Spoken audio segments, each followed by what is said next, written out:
All right, so now that Glennie's done giving his advertisement, I'll start out. So why did I do this? Well, basically, there are these things called sensory substitution devices. And the whole premise behind the sensory substitution device is that it takes one sense and tries to sort of fit it into another sense. The most common sensory substitution devices go from vision to audition. So take something that you see and try and fit it into something that you hear. Now the problem is that none of these devices work terribly well.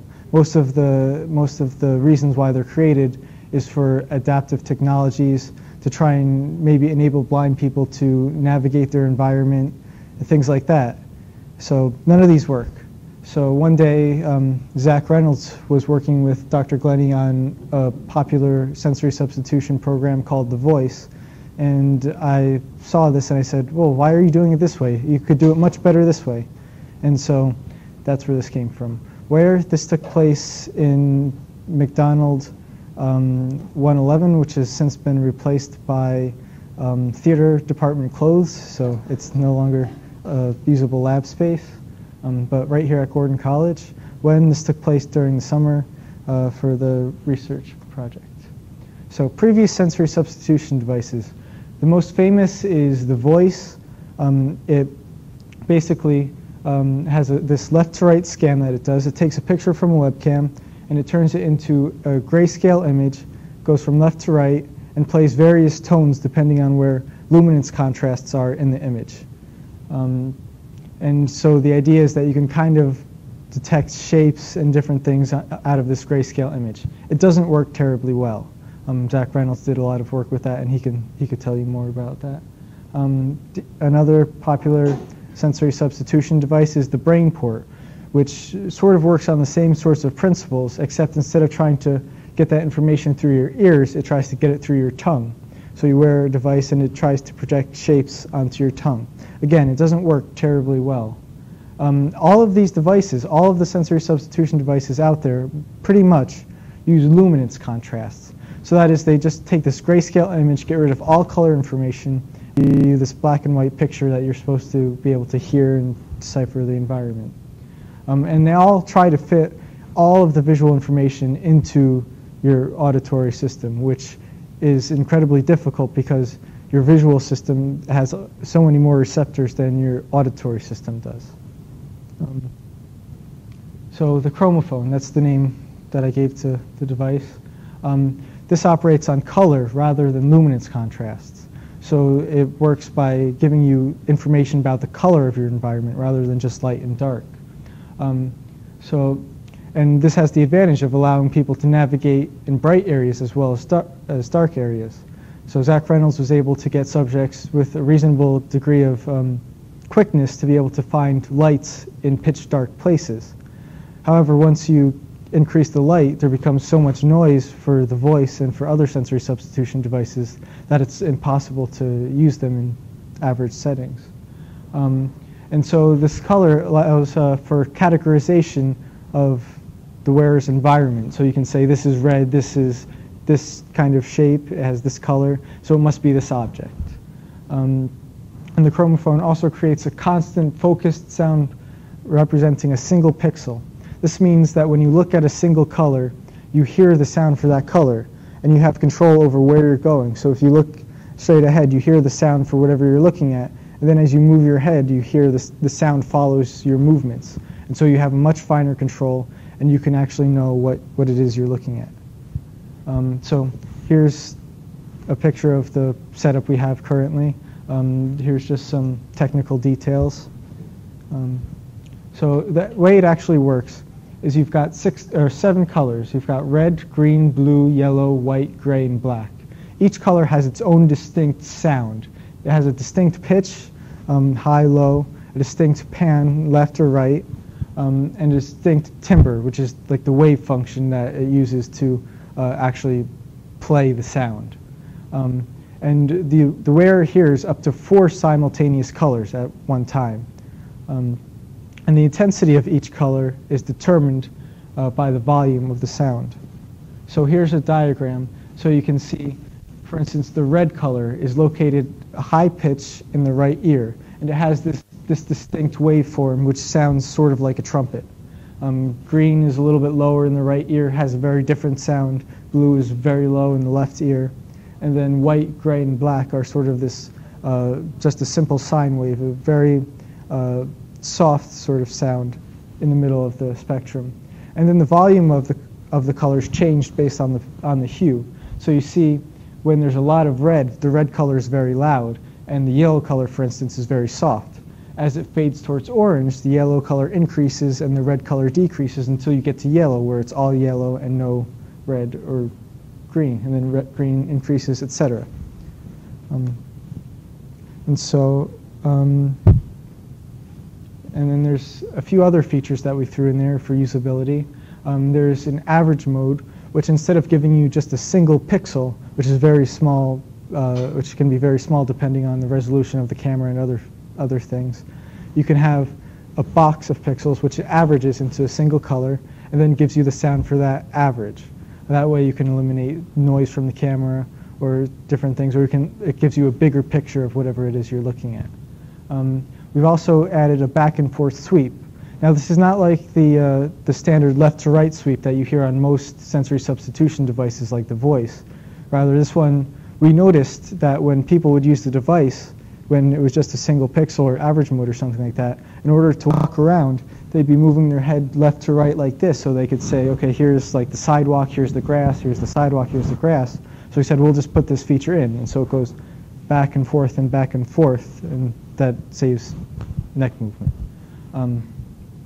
We also implemented remote control through the Wiimote, which allows the user to change various settings while they're using the device.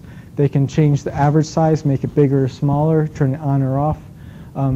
It's got an auto exposure toggle, which allows the user to adjust the camera to fit different light levels. So if they go from someplace that's very dark into someplace that's very bright, they're not suddenly blinded with just a white sound. They can change the light level. Sweep speed and sweep size, so they can move back left and right quickly, slowly, a lot, or a little. And all this is done while they're using the device. And it can also take input from a picture on the computer, or it can take input from a webcam or a program that's running on the computer. So it's very interesting how the program developed. When I first started working on the program, I made a program that used hue, saturation, and luminosity, because I thought, well, that's how light works. Let me just model the device after light. I'll turn the pitch into the wavelength of the light, and so blue is low, red is high, and then you just have this continuous pitch difference, and then saturation would be mapped to left and right, and then luminosity would be mapped to intensity. Well, the problem was that it was very difficult to distinguish colors.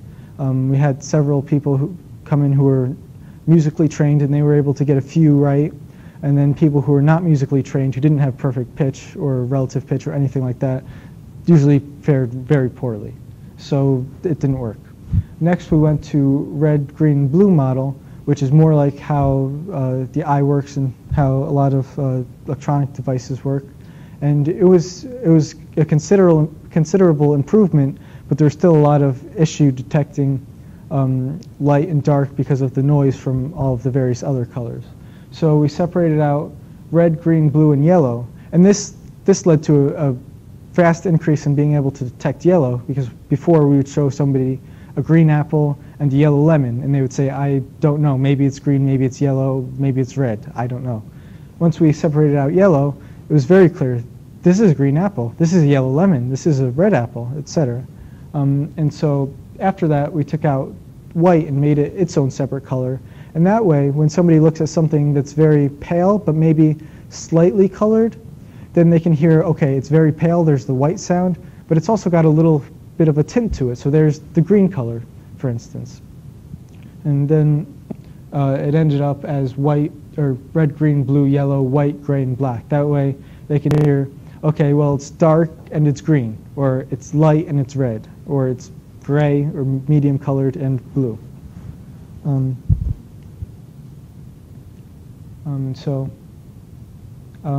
Before I go with this, I'll just give you a demonstration really quickly about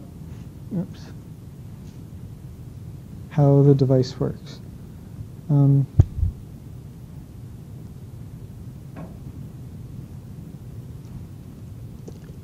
Bear with me for a second.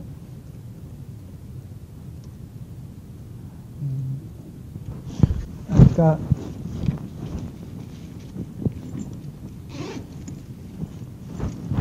a webcam with me mounted on a pair of goggles.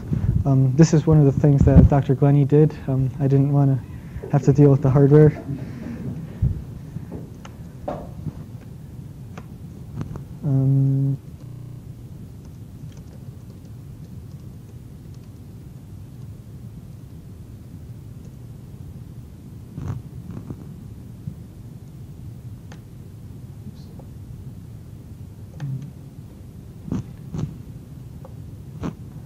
Let's see. Just close this for a second. And here you can see the output from the camera.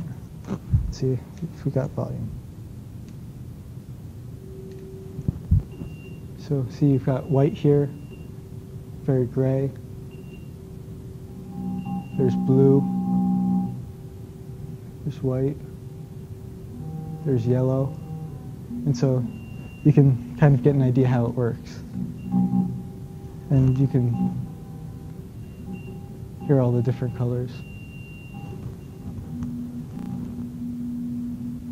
And so that's how this device works. Now let me bring this back up. And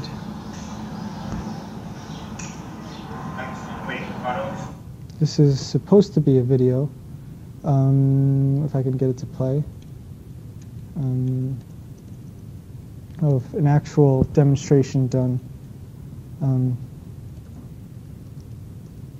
We hooked up our test subject, David Botticello, to this device and brought him to Harvard Square and basically let him run around.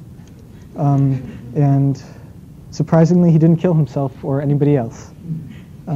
Let's see if I can get this to run.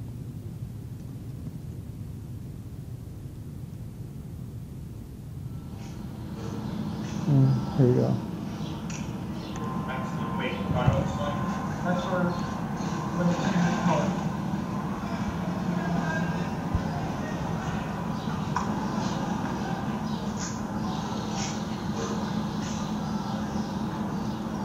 White.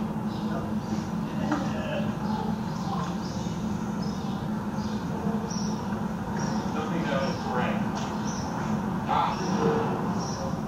That's the break.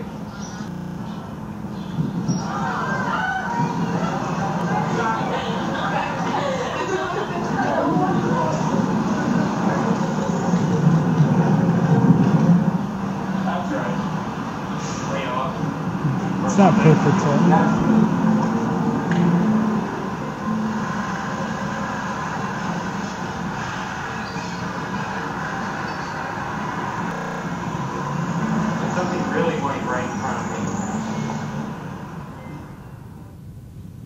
And so you can see he was able to fairly well navigate his environment. And so let's return to the slideshow. And so this has a few implications for color theory and philosophy. And so there's this idea of pluralistic realism out there, which is, well, maybe there's more than one way to actually see color.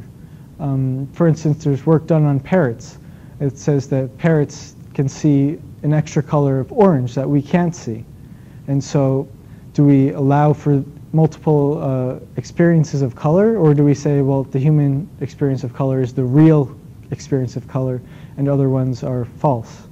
And well, we've got this device here which has a completely novel experience of color, which is not even visual. I mean, and so we've got this case that if we can allow for parrots having this extra experience of color, then we can also allow for the device and perhaps completely novel experiences of color. And so Mo and Mattins has got this idea that you can a sense is used to classify the environment. And so the color sense is one that's used to classify objects in the environment. And so this device clearly allows the subject and the wearer to classify his environment. So for instance, we had an event that occurred while we had David in Harvard Square. That wasn't caught on video, unfortunately. But we had him walking around and he saw a blue object. And we asked him, David, what's that object? And he said, I'm not sure. And so we let him go and try and see what it was. And he said, I don't know. And we told him, well, it's a fire hydrant. And he says, what? Fire hydrants can't be blue. And so this is a clear case of him using color. Even though he was mistaken about the classifications, he clearly used color to classify the fire hydrant as not a fire hydrant. And so, well, there's this idea that perhaps this interpretation of color or this experience of color is deficient. And you could say, for instance, also that maybe colorblind people have a deficient experience of color. Well, I would say that perhaps it's not deficient so much as different. For instance, the parrot experiences color differently as well. But can we say that it's deficient? Well, then that's a very arbitrary distinction to make. It seems like it's just a different way of perceiving color. Now, it's obviously very different. The device gives you a qualitatively different experience, and so it's very different. But if we're going to allow for the parrots and the people who do work with parrots and colors that parrots see, then we should allow for radically different experiences of color as well. It also raises a question, could the computer be considered a color processor in the same way that a brain is a color processor? Because the brain has the visual system where it processes color and so forth, and the computer is basically doing very similar things. As you saw through the evolution of the device, we got closer and closer to modeling a human sensory system rather than the pure phenomena of the light. And so it seems to be moving towards a brain-like processor of color. So thanks to Dr. Glenny, Zach Reynolds, Sarah Hendren produced the video, and David Botticello for being the test subject. And so that's my presentation.